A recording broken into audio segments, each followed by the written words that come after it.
we are heading over to the monument, which is a monument to the Great Fire of London in 1666, which destroyed so much of the city of London. But anyway, I've never climbed up the monument, so that's what we're going to do today.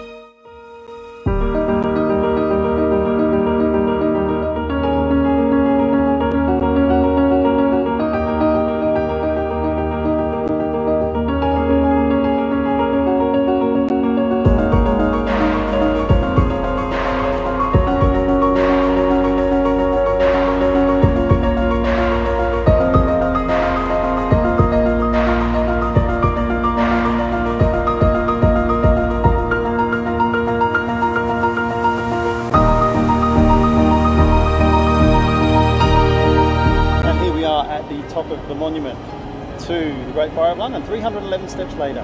Not bad. Not bad. Not bad at all. It's quite nice.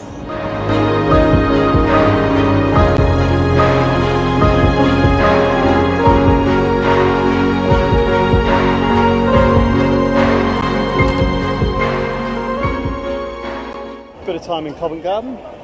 Let's take a look around.